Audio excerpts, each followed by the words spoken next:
Complete hypnosis versus Genjutsu. Which one is more superior and why? Welcome back to the channel. I'm your host Ab-Stract, and this video aims to answer the following questions. Who has the superior illusions and techniques? Will Genjutsu work on Bleach characters, and will Kyoka Suigetsu work on Naruto characters? And objectively, which one is better? Let me first make it clear that there are different types of Genjutsu in the series of Naruto. I break this down in depth in my Genjutsu Explained video. There are those that affect your mind. Examples include Kurenai's Tree Genjutsu, Itachi's Finger Genjutsu, and most famous Tsukuyomi. These Genjutsu happen within the confines of your mind and affect a person's chakra. Then you have Illusionary Genjutsu, which takes place in real time and does not affect your chakra. And if you're wondering why I'm so boldly making this claim, I suggest you watch my Genjutsu Explained video. But examples of this include the Force of Death Genjutsu, the Genjutsu used by Izumo and Katetsu, and the second Mizukage's Clam Genjutsu. These are all real-time illusions, and again, they do not affect one's chakra. The reason I am making the distinction between the two is because this is a very nuanced conversation. As you will soon see, the very phrase caught in a Genjutsu is convoluted. But let's start with Bleach and Aizen's Kyoka Suigetsu. If you're not familiar, Aizen's Shikai ability is called Kanzen Saimin, also known as complete hypnosis. If you see the activation of this technique, it gives him the ability to control all 5 of your senses at the same time. Aizen can perfectly replicate form, shape, mass, feel, and smell so well that if you didn't know he could perform illusions, you would think these things he's creating are real. In fact, even if you do know he can create illusions, they'll still feel like they're very much real. Seeing Aizen's Kanzen Saimin technique even once assures that you will forever be susceptible to the effects of his Zanpakuto. There is no resisting, breaking out of, or nullifying this power, unless of course you can touch the blade of his Zanpakuto before the technique is activated. Now let's go over some feats of Kyoka Suigetsu. So Aizen was able to create a fake ability with his real Zanpakuto's power. He created a fake ability that people were convinced was real with his illusionary Zanpakuto. He's fooling Shinigami that have lived for hundreds if not thousands of years with a fake ability he probably pulled out his ass. Anyway, during the Soul Society arc, Aizen faked his death for 3 days straight. His illusionary corpse was analyzed by the top medical person in the Gotei 13, being Captain Onohana, and although she had some suspicions about his death, she couldn't deny that the body she was seeing was Sosuke Aizen, and he was by all rights dead. Also, using his complete hypnosis, Aizen was able to fool the entire Gotei 13 in the fake Karakura Town fight, his previous captain Shinji Hirako for however many years they were traveling together, because we find out that the man following Shinji for the majority of the time wasn't Aizen, as well as the Quincy god Yhwach. And actually, now that Aizen has fused with the Hogyoku, he doesn't even need his Zanpakuto, so he can now manipulate your sense of time and any other person without them directly seeing his Kanzen Saimin. Now this clears any real-time Genjutsu in Naruto, and I'm going to tell you why. We see many times in OG Naruto that ninja are susceptible to illusionary Genjutsu. The Leaf Chunin used one on the entering Genin. The Rain Ninja used one on Team 7 plus Kabuto. Sasuke used one on Danzo despite having multiple Sharingan active. The second Mizukage uses a mass Genjutsu on the battlefield full of Chunin, Jonin, and Kage. But none of the illusions named can replicate a fraction of what Kyoka Suigetsu can do to the degree that it does it. For example, let's compare Aizen's fake dead corpse to the very real looking Force of Death Genjutsu. The Shinigami were able to interact with Aizen's illusion, pick it up, move it, undress it, hell, they cleaned the fake blood off of it. In short, nothing from his illusion was missing. It was perfectly casted and maintained until Aizen made it not so. Meanwhile, the Force of Death illusion in Naruto barely had mass and tangibility to begin with. The only sense they were tricking was their sight and sound. And for the most part, all real-time illusions in Naruto are only affecting your sight and hearing. We even see during that same Force of Death Genjutsu that the Rain Ninja couldn't replicate the actual lethality of weapons and must attack using real weapons from afar. The difference is Aizen could make everything you're seeing real, and you would feel like you were truly experiencing it. The pain of an illusionary kunai would hurt the same as a real kunai. The smell of blood would be real. You interacting with his illusions would be very real. In fact, real-time Genjutsu in Naruto are so bad that you don't even have to be that analytical to figure out if you're seeing one. With Sasuke's help, Sakura was able to figure out an illusion by realizing they were on the same damn floor they walked up in the first place. Let me put it into full context. During the Chunin exam, the Genin had to report to the 3rd floor where the Chunin exam was supposed to happen. The Leaf Chunin put an illusionary Genjutsu on the 2nd floor to switch the room numbers to that of the 3rd floor. So Sakura, being the analytical genius she is, astutely figured out that they were on the wrong floor. Now how about that? She realized they couldn't have been on the 3rd floor because they had only walked up 2 flights of stairs to begin with. See, Kyoka Suigetsu would have actually made her conclusion impossible by altering the entire appearance of the building itself. Now, there's a filler episode in OG Naruto where Iruka is testing the capabilities of Naruto and Sasuke to basically see if they're ready for the Chunin exams. And much like Kakashi, Iruka uses a Genjutsu involving Sasuke, making Sakura think that he had been hurt or whatever. So the way Sakura figured out Iruka's Genjutsu was an illusion was by realizing Sasuke would never ask her out on a date or be concerned about her.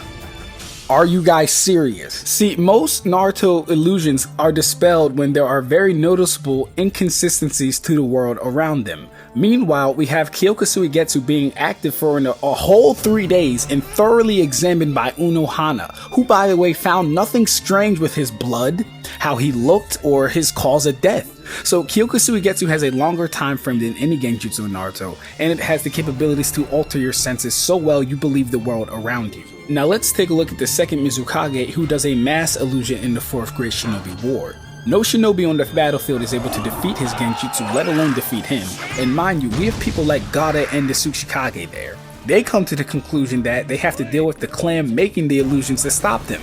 In the same fashion, to stop Kyoka Suigetsu, you would have to defeat Sosuke Aizen, which we all know is not happening. So, people need to stop saying Kyoka Suigetsu is a low-tier Genjutsu because it could easily replicate anything that the second Mizukage did to a higher degree and have the entire alliance kill themselves off if he really wanted to. So, can Kyoka Suigetsu affect Naruto characters?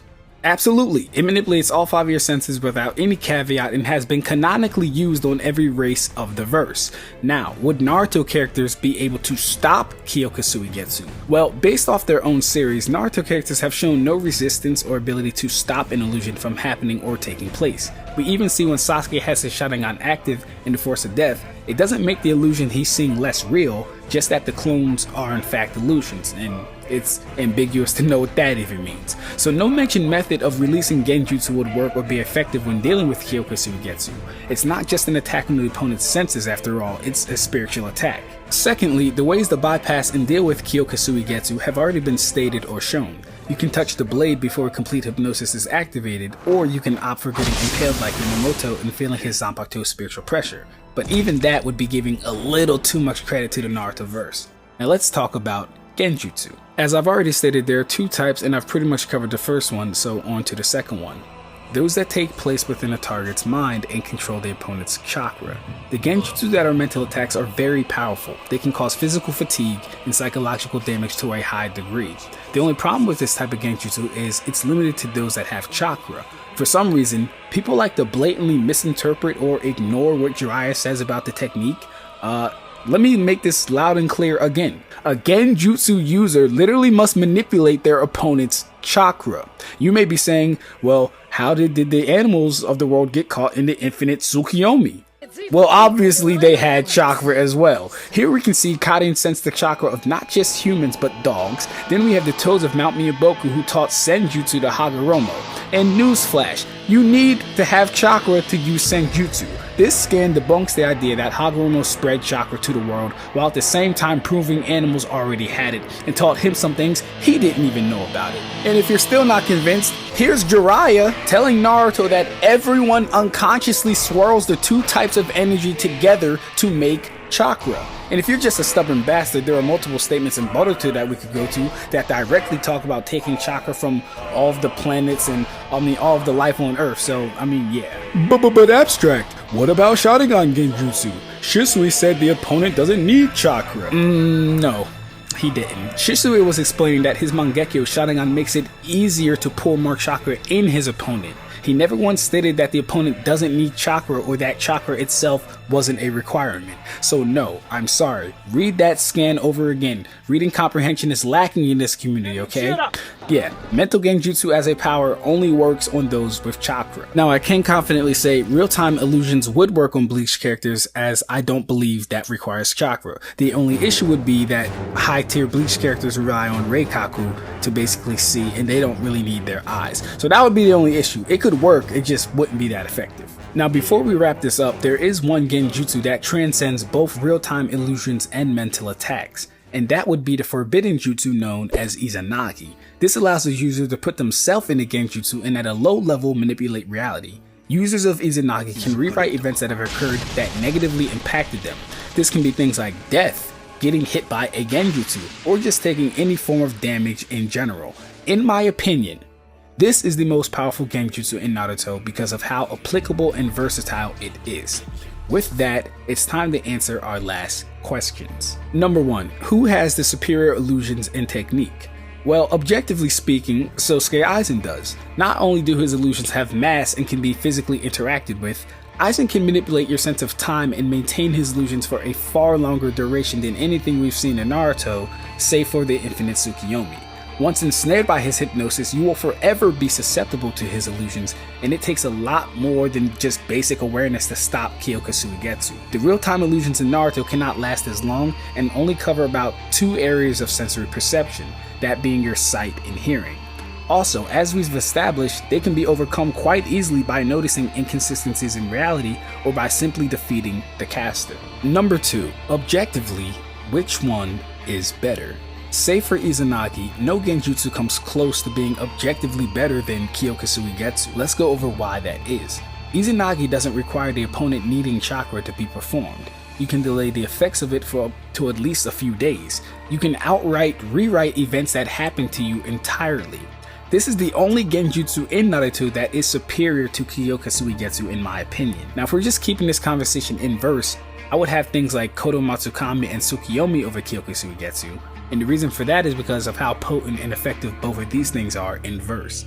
The issue, of course, is these things require chakra. So listen, if somebody can prove definitively that genjutsu doesn't require chakra, then the Narutoverse takes this. But all the evidence points to the contrary. I am Ab-Stract and this is the Ab-Stract section. Make sure to leave a like, a comment, and subscribe to the channel. We out.